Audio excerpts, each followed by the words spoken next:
መጽሐፍ ቅዱሳችን ስለ አንድ አምላክ ስለ አንድ እግዚአብሔር ብቻ የሚናገር መጽሐፍ ነው። መጽሐፍ ቅዱስ ከመጀመሪያ ከዘፍጥረት ምዕራፍ 1 ቁጥር 1 ጀምሮ እስከ ራዕየ ዮሐንስ ምዕራፍ 22 ቁጥር 21 ድረስ በ66ቱ መጻሕፍት ወጥ የሆነ ነገር ነው የሚናገረው። እሱም ስለ አንዱ እግዚአብሔር ነው። አንዱ እግዚአብሔር እንደወደደው በራሱ አሰራር ፍጥረተ ዓለማትን እንዴት እንደፈጠረ፣ የሰውን ዘር እንዴት እንደፈጠረ፣ የሰው ዘር ደግሞ እንዴት ወደ ኃጢአት እንደወደቀና ሰውን ከኃጢአት ለማዳን እግዚአብሔር የሰራቸውን ስራዎች ነው መጽሐፍ ቅዱስ የሚናገረው። ዘፍጥረት ምዕራፍ 1 ቁጥር 1 ላይ በመጀመሪያ እግዚአብሔር ሰማይና ምድርን ፈጠረ ይላል። ወደ ሌሎች ምዕራፎችና ወደ ሌሎች መጻሕፍት ወደ ሌሎች ቁጥሮች ሳንሄድ ብቻ እንኳን ዘፍጥረት ምዕራፍ 1 ቁጥር 1ን ስንመለከት አንድ ፈጣሪ እግዚአብሔር እንደነበረ፣ ያ ፈጣሪ ሁሉን ፍጥረት እንደፈጠረ፣ ሰማይን እንደፈጠረ፣ በሰማይ ያሉትን እንደፈጠረ ይናገራል። ያ ፈጣሪ ነው። ዛሬም አምላካችን ወደፊትም ለዘላለምም አምላካችን ፍጥረተ ዓለማትን የፈጠረ አንዱ አምላክ ነው። ዛሬ በምድር ላይ እምነት በየአይነቱ አለ፣ በስቷል፣ ተስፋፍቷል። እኛ የምንሰራው የእምነት ፉክክር ወይም ውድድር አይደለም። ከእምነቶች ጋር እየተወዳደርን አይደለም። ከሃይማኖቶች ጋር እየተፎካከርን አይደለም። ሰው ለሆነ ሰው ሁሉ እግዚአብሔር አምላክ ያስቀመጠውን የመጽሐፍ ቅዱስን እውነት ነው የምናውጀው። እግዚአብሔር እስራኤላውያንን ከግብፅ ባርነት ከቀንበር ካወጣ በኋላ የተናገራቸው ትእዛዝ ለዓለም ሁሉ የሚሰራ ትእዛዝ ነው። እግዚአብሔርም ይህን ቃል ሁሉ እንዲህ ብሎ ተናገረ። ከግብፅ ምድር ከባርነት ቤት ያወጣሁ እግዚአብሔር አምላክ እኔ ነኝ፣ ከእኔ በቀር አማልክት አይሁኑልህ ያለ አምላክ ለእስራኤላውያን ብቻ አይደለም፣ ከእኔ በቀር አምላክ አይሁንልህ ያለው ሰው ለሆነ ሰው ሁሉ ነው። ለአዳም ዘር ሁሉ ነው።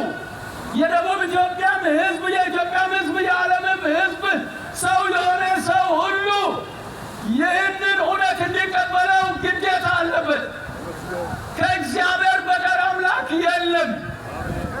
ከእርሱ ጋር የሚነጻጸር የለም። እርሱን የሚመስል የለም። እርሱ አንድ ተብሎ ተቆጥሮ ሌላ ሁለት የሚባል ሶስት የሚባል ወይም በቁጥር ብዙ የለም። የሁላችን ፈጣሪ አንድ ነው። የሁላችን አባት አንድ ነው። የሁላችን አምላክ አንድ ነው። በትንቢተ ሚልክያስ ምዕራፍ 2 ቁጥር 10 ላይ ለሁላችን አንድ አባት ያለን አይደለምን? አንድ አምላክ የፈጠረን አይደለምን ይላል። ስለዚህ የሰው ሁሉ ፈጣሪ ብቻውን የነበረ ያለ የሚኖር አንዱ እግዚአብሔር ነው። ከእግዚአብሔር ሌላ አምላክ የለም። በእግዚአብሔር ላይ አንድ ተብሎ እግዚአብሔር ተቆጥሮ ሌላ ሁለተኛ እግዚአብሔር የሚባል የለም። በተለያየ አሰራር ግን እግዚአብሔር ሰርቷል። እግዚአብሔር በቃል ይሰራል። እግዚአብሔር በቅዱስ መንፈሱ ይሰራል።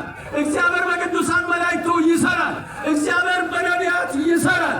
እግዚአብሔር የሰው ልጆች ለማዳን ሥጋን አዘጋጅቶ በሥጋ ወደዚህ ዓለም መጥቶ አማኑኤል ሆኖ ወይም እግዚአብሔር ከእኛ ጋር ሆኖ ለሰው ዘር ሁሉ የሚሆን የመዳን ስም ኢየሱስ የሚል ከስም ሁሉ በላይ የሆነ ስም ሰጥቶ በሥጋ ተገልጦ ሰርቷል። ወንጌልን ወደ ዓለም ሁሉ ልኳል። ከእርሱ በቀር ሌላ አምላክ የለም። መጽሐፍ ቅዱሳችን በአንደኛ ቆሮንቶስ ምዕራፍ 8 ቁጥር 6 ላይ እኛስ አንድ አምላክ አብ አለን ይላል። እኛን አንድ አምላክ አብን አያምኑም የሚሉ ካሉ እኛ ደግሞ አንድ አምላክ አብ ብቻ አለ ብለን ነው የምናምነው። አንድ አምላክ አብ ብቻ አለ ብለን ነው የምንሰብከው። የአንድ አምላክ አብ ሰውን ከራሱ ጋር ለማስታረቅ ማስታረቂያ ሰውነት በድንግል ማርያም ማኅፀን ቃልን ሥጋ አድርጎ ከመንፈስ ቅዱስ የተጸነሰ የተዘጋጀ ሰውነት፣ በዚያ ሰውነት በአምላክነቱ ሙላት ተገለጠ። አንድ አምላክ ብቻ አለ ብለን እናምናለን፣ ብለን እንሰብካለን። ሰው የሚያጥላላውን አትስሙ፣ መጽሐፍ ቅዱስን ስሙ። እግዚአብሔር ብቻውን አንድ አምላክ ነው። ቀናተኛ አምላክ ነው። ክብርን ለሌላ ምስጋናን ለሌላ አንሰጥም ያለ አምላክ ነው። ከኔ በቀር ሌሎች አማልክት አይሁኑልኝ ያለ አምላክ ነው። እኛን ሰዎችን ከራሱ ጋር ለማስታረቅ በስጋ ሲመጣ በስጋ መምጣቱ ሁለተኛ ተብሎ አይቆጠርም። ስጋ በለበሰ ሁሉ ላይ ከመንፈሴ አፈሳለሁ ብሎ በነቢያት የተናገረውን ቃል ለመፈጸም ላመነ ሁሉ ለተጠማ ሁሉ መንፈስ ቅዱስን ሲሰጥ እሱ የሰጠውን መንፈስ ቅዱስ እንደ ሌላ አካልና አምላክ ማሰብ ማምለክ መጽሐፍ ቅዱሳዊ አይደለም። አንድ አምላክ አብ አለ። አንድ አምላክ በስጋ ተገለጠ አማኑኤል ነው። የአንድ አምላክ የማዳን ስሙ ለሰው ልጆች ያዘጋጀው ከስም ሁሉ በላይ የሆነው ስም ኢየሱስ ተብሎ የሚጠራ ስም ነው። መዳንም በሌላ በማንም የለም ይላል ሐዋርያት ሥራ ምዕራፍ 4 ቁጥር 12 ላይ መዳንም በሌላ በማንም የለም እንድንበት ዘንድ የሚገባን ለሰዎች የተሰጠ ስም ከሰማይ በታች ሌላ የለምና ይላል። የሰው ዘር ሁሉ መዳኛ ስም የኢየሱስ ስም ነው። የሰው ሁሉ አዳኝ አምላክ አንድ አምላክ ነው። ከኔ በቀር ሌላ አምላክ የለም ያለ አምላክ ነው። ይህን አምላክ አምልኩ፣ ይህን አምላክ ስገዱለት። የዚህን አምላክ በስጋ መምጣት ተቀበሉ፣ እመኑ። ለተቀበሉት ሁሉ በስሙ ለሚያምኑት ለእነርሱ የእግዚአብሔር ልጆች የሆኑ ዘንድ ስልጣንን ሰጣቸው ይላል ዮሐንስ ወንጌል ምዕራፍ 1 ቁጥር 12 ላይ እርሱን እመኑት፣ ንስሐ ግቡ፣ ኃጢአታችሁ ይሰረይ ዘንድ ሰው የሆነ ሰው ሁሉ እያንዳንዱ በኢየሱስ ክርስቶስም ይጠመቅ። እያንዳንዱ ሰው በኢየሱስ ክርስቶስም ይጠመቅ። ወንጌል ለፍጥረት ሁሉ ይሰበክ ያለው ወንጌል ይሄ ነው። ወንጌል ሲሰበክ ያመነ የተጠመቀም ይድናል። ቅድም መዝሙር እየተዘመረ በመጽሐፍ ቅዱስ ውስጥ ጥምቀት ለማስረጃ ነው ለምስክር ነው የሚል ነገር መጽሐፍ ቅዱስ ውስጥ የለም። እውነት ነው፣ የለም። ያመነ የተጠመቀም ይድናል።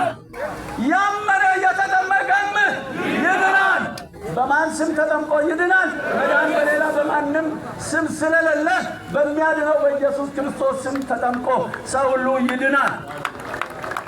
ይህን አዋጅ የሚሰሙ ከዛሬም ጀምሮ ነገ ዓርብም ነገ ወዲያ ቅዳሜም ይሁድም ወደ ሶዶ ገንደባ ኑ፣ የዚህን አምላክ በጎነት አግኙ፣ የኃጢአት ስርየት በስሙ ጥምቀት አግኙ፣ በኢየሱስ ስም ፈውስ አግኙ፣ በአምላካችሁ ምሕረትና ቸርነት በቃል ኪዳኑ በረከትን አግኙ። ዛሬ የእግዚአብሔርን ቃል በዚህ አደባባይ ከሰበኩ ለአገሬ እቺ አገር የተወለድኩባት አገር ናት። እቺ በታች የምትታየው ሃይ ስኩል ማታ ማታ መጥቼ የተማርኩባት ናት። እቺ ከተማዬ ናት። ደቡብ የኢትዮጵያው ክፍል የኔም ክፍል ናት። ወላይታ እኔ ተወልጄ ያደግኩባት አውራጃዬ ናት። ከሌላ የኢትዮጵያ ክፍል የመጣችሁ እናንተ ጋር ሲሄድ እንደሱ እናገራለሁ። አሁን በአገሬ ስላለው በአገሬ እንደዚህ እናገራለሁ። አምላክ ሆይ የሰማይና የምድር ጌታ አምላክ ምድረ ወላይታን ባርከልሃለሁ። ልዑል ሆይ እቺን የሶዶን ከተማ ባርከልሃለሁ። የሶዶን ከተማ ሕዝብ ባርከልሃለሁ። የሶዶን ከተማ ልማት በሚያስጨንቅ ሁኔታ ጌታ ሆይ አልማልን እላለሁ። በወላይታ ምድር ዝናብ ሳይቋረጥ ይዝነብልን ብዬ ወደ ሰማይ ወደ አንተ እጣራለሁ። የወላይታን ሕዝብ ከድህነት አውጣ ብዬ ወደ አንተ እጮኻለሁ። ለኤርምያስ ወደ እኔ ጩኽ፣ አንተ ያላየኸው ታላቅና ኃይለኛ ነገር አሳያለሁ ያልከው አምላክ የእስራኤል አምላክ የሰማይና የምድር ጌታ አምላክ ወላይታን በምሕረት ተመልከት፣ ወላይታን በቸርነት ተመልከት። የወላይታን አዝርዕት ባርክ፣ የወላይታን ኑሮ ባርክ፣ የወላይታን እርባታ ባርክ፣ የወላይታን ሕዝብ ባርክ፣ የደቡብ ኢትዮጵያን አስተዳደርና ሕዝብ ባርክ። በኢየሱስ ክርስቶስ ስም አገራችንን ምድራችንን ባርክ። በኢየሱስ ስም ጉባኤያችንን ባርክ። ሁሉን ለክብር አድርገው። ኢየሱስ ክብር ላንተ ይሁን፣ ክብር ላንተ ይሁን በሉ። ኢየሱስ በምድራችን በከተማችን ኢየሱስን ንገስልን በሉ። ኢየሱስ በወላይታ ምድርና በሶዶ ከተማ ይንገስ። ኢየሱስ ሲነግስ እኛንም ከፍ ከፍ ያደርገናል። ኢየሱስን የምትወዱ ብቻውን የነበረውን ያለውን ስትወዱ ከጊዜ ወደ ጊዜ በሕይወታችሁ ለውጥ ሲመጣ ታያላችሁ። ስትባረኩ ታያላችሁ። ስትለመልሙ ታያላችሁ። ባለፈው ዓመት ሆሳና ከተማ እንደዚህ ባለ አደባባይ ቆሜ ኢየሱስ ክርስቶስን የምትቀበል ከተማ ትባረካለች ብዬ አወጅኩ። አላፍርበትም። በሶዶም ከተማም ይህንን አውጃለሁ። በሥጋ የተገለጠውን አማኑኤል ኢየሱስ ክርስቶስን በቤቱ የሚያስተናግድ ይባረካል። በሕይወቱ የሚያስተናግድ ይባረካል።